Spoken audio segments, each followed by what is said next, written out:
Hello, welcome to this presentation on statistical knowledge and tools as a fundamental part of study design.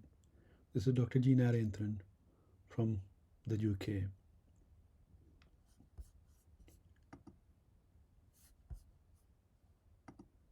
So, in terms of conflicts of interest, I have organized courses for neurosurgeons in statistics in the past, and I'm likely to organize them in the future.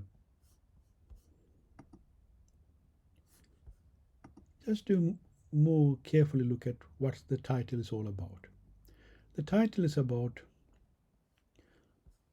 why you should have knowledge about statistics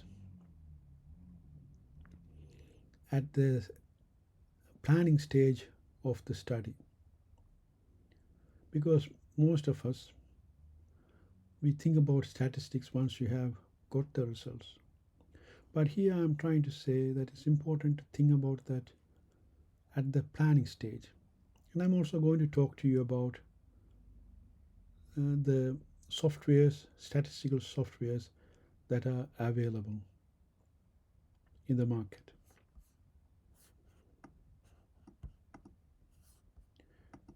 So the question is, has anyone done medical statistical research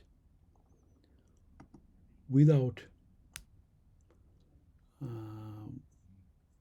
has anyone done medical research without planning the stats from the outset?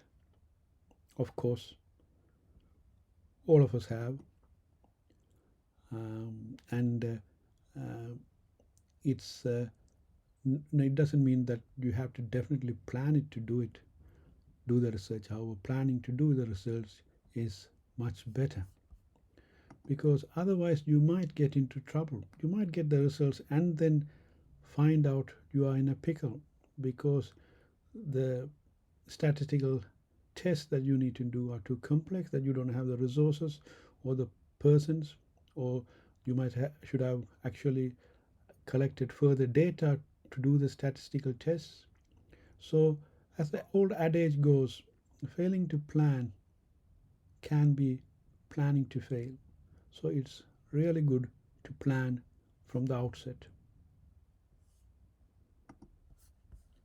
Otherwise, that will avoid you a lot of sleepless nights when it comes to analysis after you have finished the research.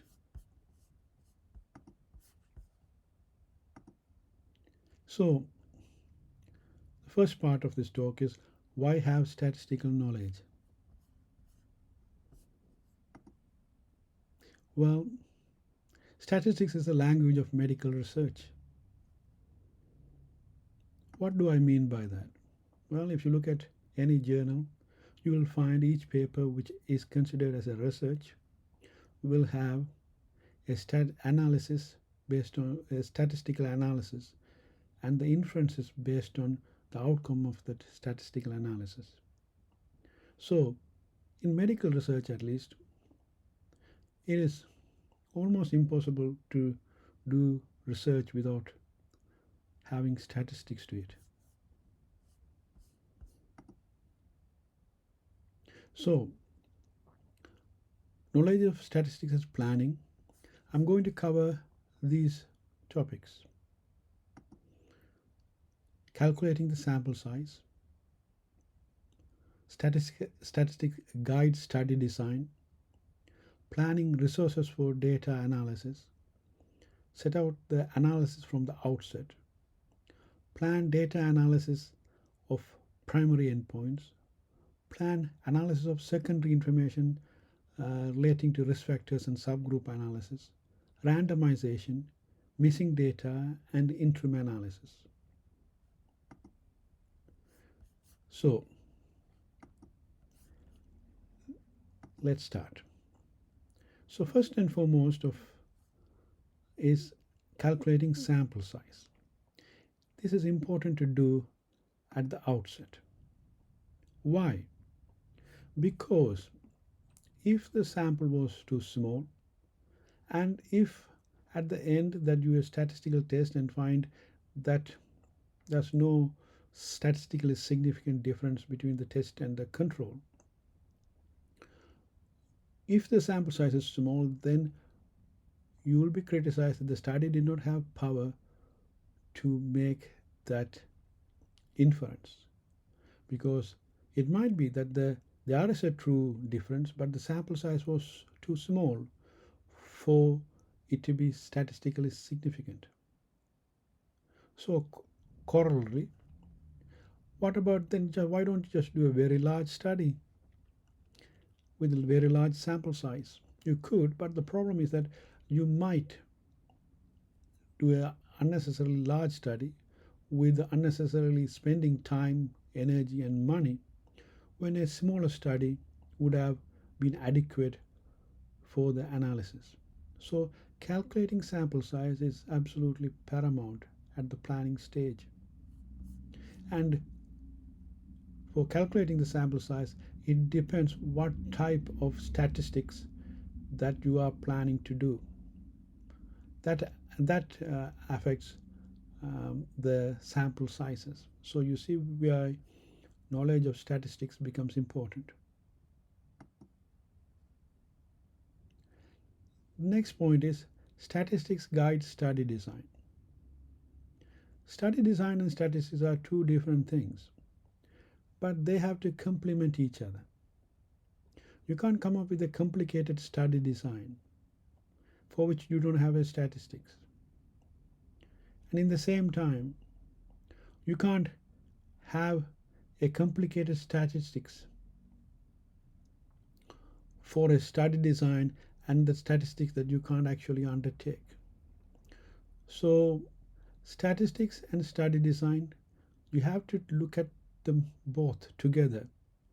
And statistics does guide the study design, and study design also guides the statistics. So, the knowledge of both study design and statistics is important when you are planning the research.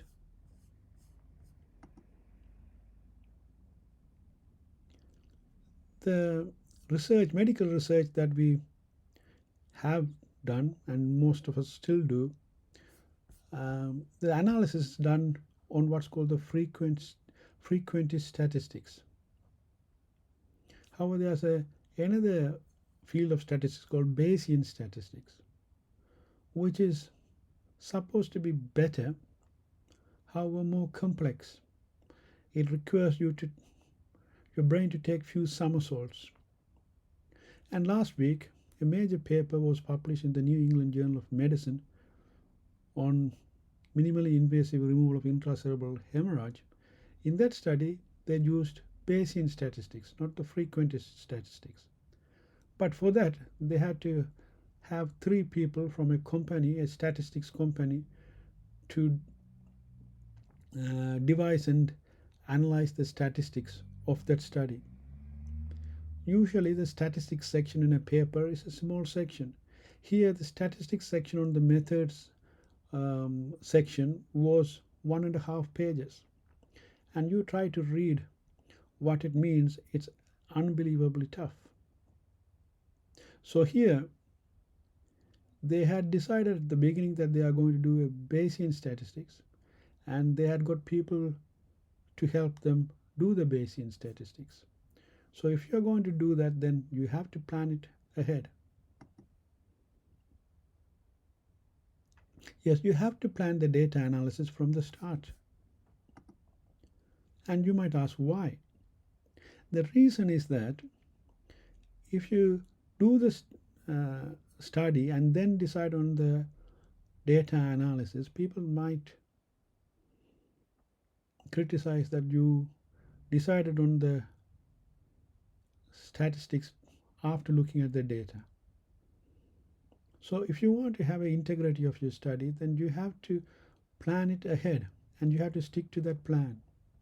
Otherwise, people might say that you are moving the goalpost after the game has ended.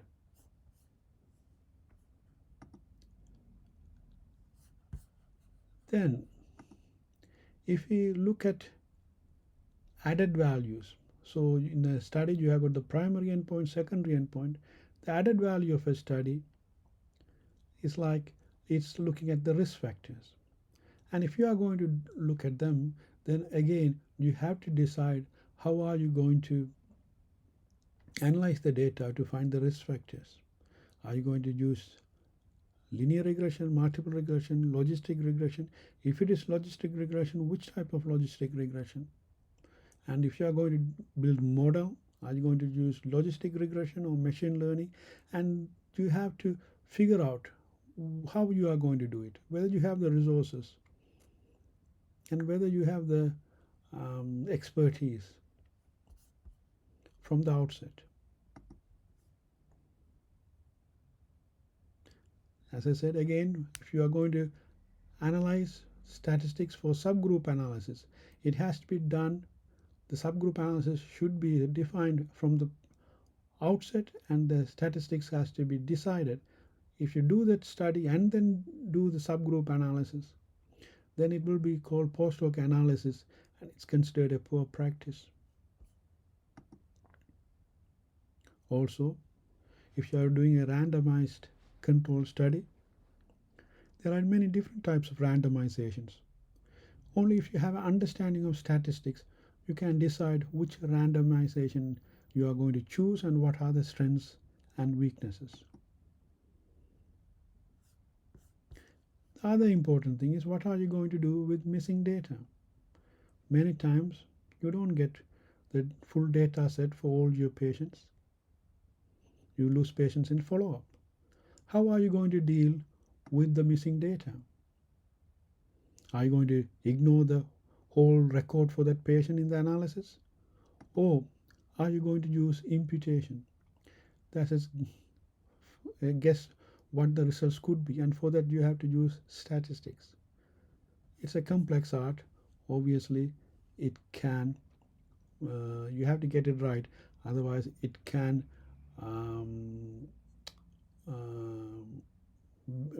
be a negative mark on your study.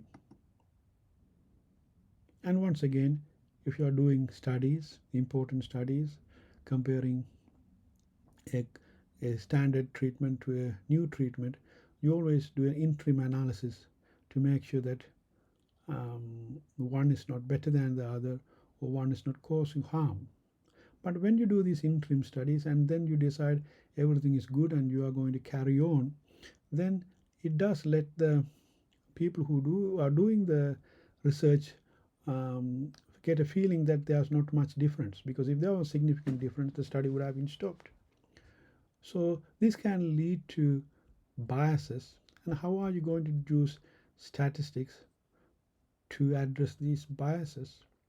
This you have to think again from the outset. So now that we have looked at the why we need statistical knowledge at planning, we will now go and look at the softwares that you might want to use when you are undertaking statistical analysis.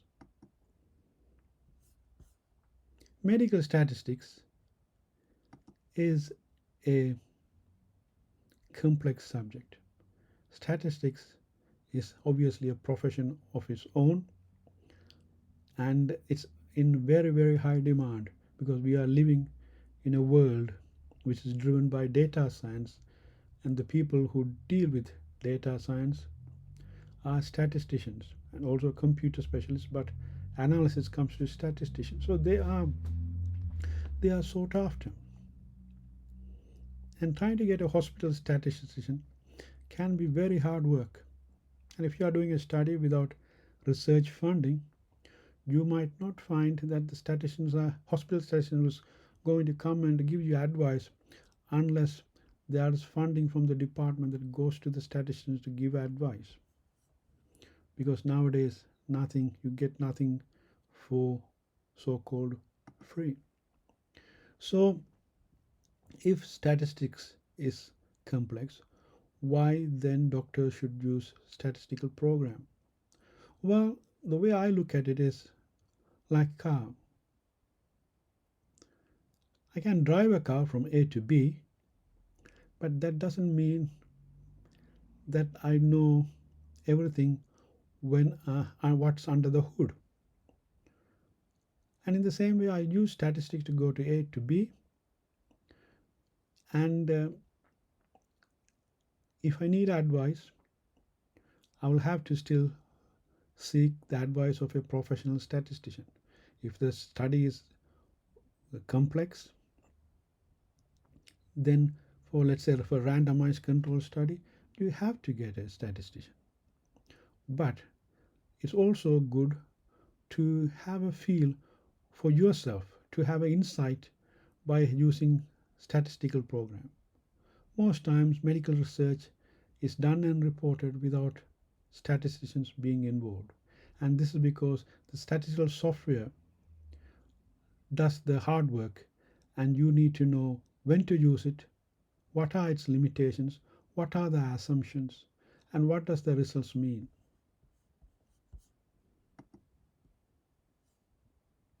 So majority of the statistical tests that you will be doing are these. They are normality testing, sample size calculation, comparing means, chi-square test, Fisher exact test, correlation regression, survival function, and logistic regression. This is going to be pretty much 90% of the statistical tests that you need to know in your career. It might be that the Bayesian statistics comes, but I think the Bayesian statistics will be pretty much beyond the reach of almost all neurosurgeons. You will need professionals for that. And I don't know whether, I think the time has to tell about the Bayesian statistics. So statistics is vast, but what I'm trying to tell you in this slide is that the statistics that you need to be familiar with, to be comfortable with, to have a career in medical statistics and to contribute to medical research are essentially these. If there are other things that are more complex, you can then study or get professional help. But if you know them, then you are well on your way. So if you are looking at statistical software, then you can classify them into user-friendly or not user-friendly, comprehensive or essential, expensive or affordable. So I'm going to go through the statistics software that I am familiar with and give you a brief comment on them along these lines. So recently there's a stats software. It's a web-based software called a Data Tab. It's a German software. It's got a lot of tutorials on the YouTube, and it is a very user-friendly software. And because it's web-based, you can access it as long as there's an internet. And the nice thing about it is that it kind of guides you through the assumptions and does whatever the test that needs to be done to check the assumptions. And also the results, it also gives you a English translation of the results, and the graphs are quite publishable and elegant as well. The price is for, if you are working as a doctor or medical student or medical researcher, is very affordable. The 3-year license is around $99. You have to understand statistical softwares can be very expensive, into thousands of pounds for a year. So this one is user-friendly, affordable. It has all the statistics that I mentioned. It doesn't have the whole comprehensive suite of statistics, but it has 90% of the statistics that you will need. Then there's a statistic program I love. It's called Wizard Pro. It's only a Mac app, and you can download it from Mac App Store. It comes in two versions, Wizard and Wizard Pro. What Wizard does is that it allows you to do logistic regression. Logistic regression is a large field. There are many different procedures within logistic regression. This one has only two types of logistic regression, but once again, this just allows you to play with the data to get a feel for the data.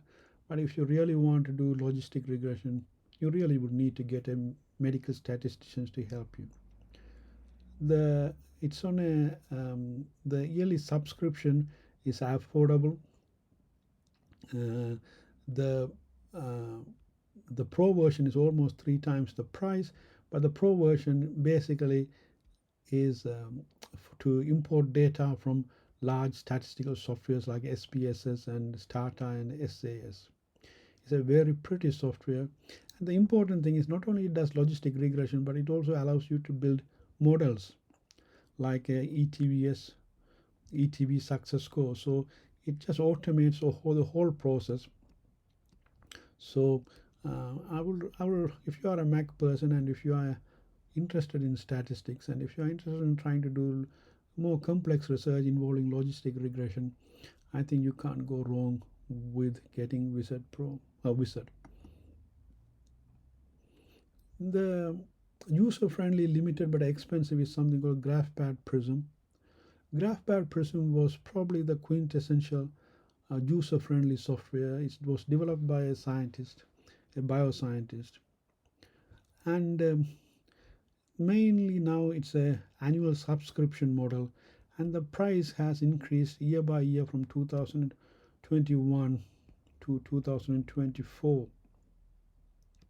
A year subscription, even with academic license here, is around £230, whereas with data tab, it's for 3 years, it's $99 or pounds. Um, the statistics that it does and the data tab does are pretty much the same. The only thing um, with GraphPad Prism is that it you can create graphs, publication standard graphs, and you can customize it. That's where its strength is. But the price is hefty for a software which is not comprehensive. StatsDirect is a comprehensive software. As it's not as comprehensive, or no, it's not professional, but it's certainly comprehensive for a doctor. It's very affordable. It was developed by a professor from Manchester University, and his aim was to keep the price down. And also, it has a even better offer if the buyer is from a developing country.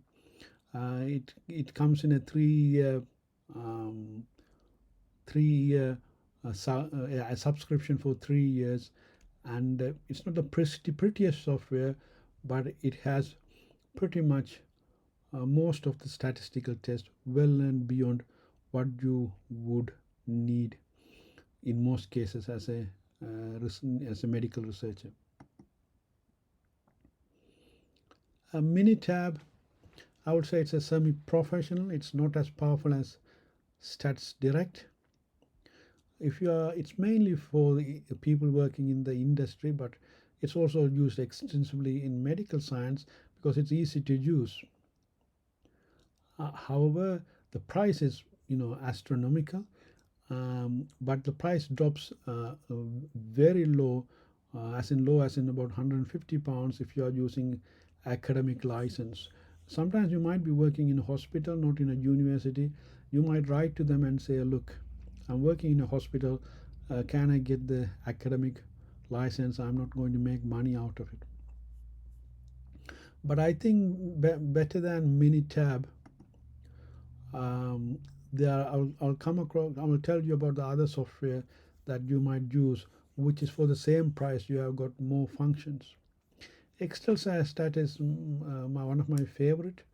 It's a plug-in to Excel, and in the old days you need to buy it, and if you buy it, you got updates for a year, but you got to keep it. And the problem, that's great, but the problem is that because it's a Excel plugin, if the Excel changes or the operating system changes, then the software might not work. That's the danger. And nowadays there's an annual subscription, and it comes in very many flavors. The best one is the top end, the pro version. That's pretty comprehensive, and there are lots of tutorials, and it's a really nice software. This is the software that Dr. Pang used to produce his beautiful analysis of multiple correspondence analysis and principal component analysis and those beautiful graphs. It can hook you, but you have to be aware that the danger is that if the operating system or the Excel changes and you had bought a perpetual license, then that software might not work and you have coughed up a lot of money. You might avoid this by going for the annual subscription, but you have to look at the prices. The professional comprehensive software that I use is called Stata. It is a pretty powerful software, and with academic pricing you can get a perpetual license, and the academic pricing is for the perpetual license is reasonable.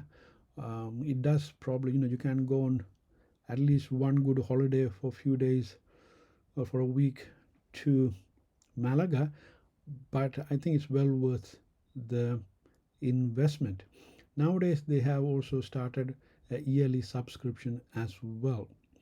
The thing about Stata is that you can use it with your menu. Also you can use by writing small codes, um, and also you can download modules to expand it, and it does do Bayesian statistics as well. So it's pretty powerful software. It does take a bit of learning. It has a it's not a very user friendly, but there are a lot of books, a lot of YouTube videos, and I think in the long run, if you know how to use Stata, you will be pretty solid in terms of approaching any research. The professional comprehensive, and I have put unaffordable, is SPSS and JMP. SPSS is what most people know as a statistical software. It was then bought out by IBM, and the price has rocketed. And I remember me buying SPSS when I was a junior house officer, a student edition for £50. Now, then it went to 3,000, 4,000 pounds. But SPSS has now introduced an annual subscription for academic on academic license, and this is very affordable. 3-year license is for £450.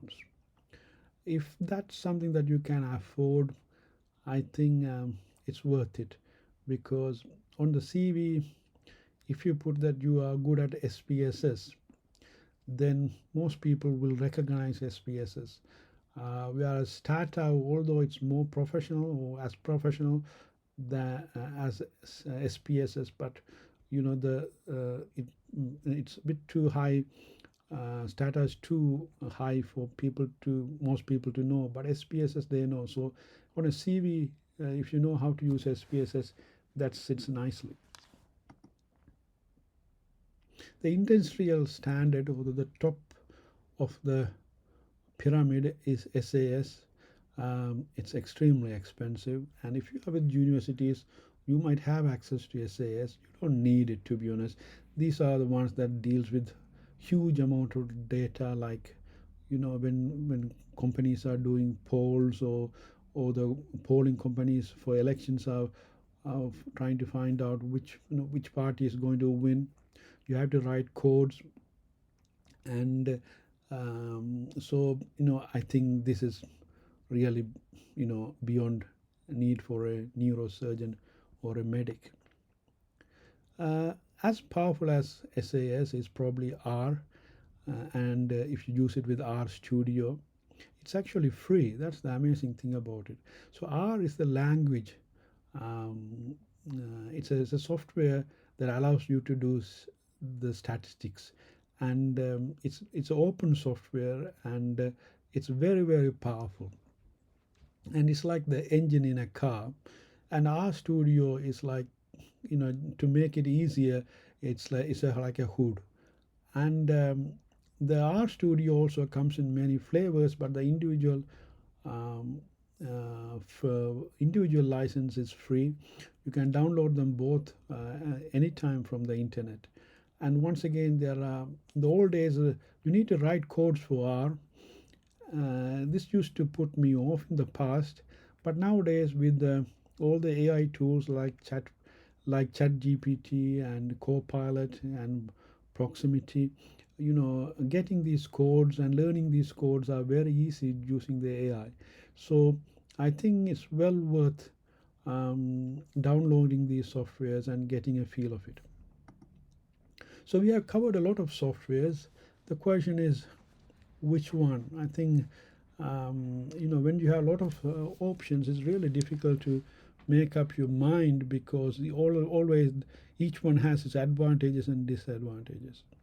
If you are a beginner, I think my advice would be to go with the data tab, and because it is it covers all the statistics you are going to need, likely to ever need. Price is good, it's on the web, and you can access it anywhere. And it, as I said, takes you through those assumptions, and the results. It puts it in English, so you know what it means in English. The results mean in English as well. If you have some cash to spare, I think it's worth, and if you are a Mac user, I think it's worth getting the Wizard. If you want a serious software for affordable price, then I would say Stats Direct if you have a Windows person. But for about £50 more, you can, if you are able to, if you have got the academic license or the credentials, then you could get the SPSS for around £135 per 3 years. I mean, that's a great deal. GraphPad Prism, I think it's a fantastic software, but now since there's data tab, data tab does what GraphPad does. It makes it easy to use. Sure, the graphs created with the GraphPad Prism, you can customize it. That's the real strength of it. But for around $230 per year for academic pricing, it's really overpriced, at least in my estimation.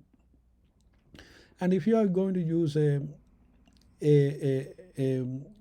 software like Data Tab, which has the essential statistical analysis to do, it's always good to be familiar with another software which is comprehensive. It could be the SPSS, which is as comprehensive as it gets, or it could be R, and R is free, so you don't have to cough up another money.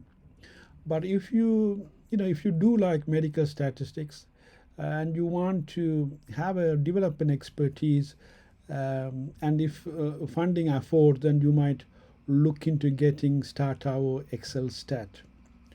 So in conclusion, I think planning statistical analysis at the beginning of research is essential. It's essential, but don't get too much bogged into it. If the study is small and simple, then the planning is not that big either. But it's always good to plan things before you start. It's important to spend more time in planning than you think that you need to. It's worth being familiar with at least one statistical software. It will be better to be familiar with two statistical software. One is essential and one is more complex. It's your hospital or university will have statistical software available to you, but it's better to know one yourself, that you have it in your computer, so that if you move to a different institution, you are not have to now relearn the software of that's only that's available from the second institution, which is different from the first institution. It also gives you a feeling of a bit of control. At the end of the day, for any serious study, you need to get medical statisticians involved, because you can't go through a study and put so much effort and time and then find out at the end of the study it was not well planned statistically. So you have to, if it is a randomized control study, if you are getting a research grant to do any projects, then I would say, as much as you play with statistics, you really need to get a medical statistician.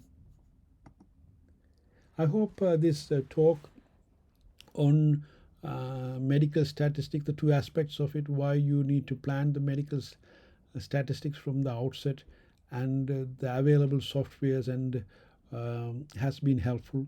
If you have any questions, please don't hesitate to contact me. Thank you, and wishing you a great day. Bye for now.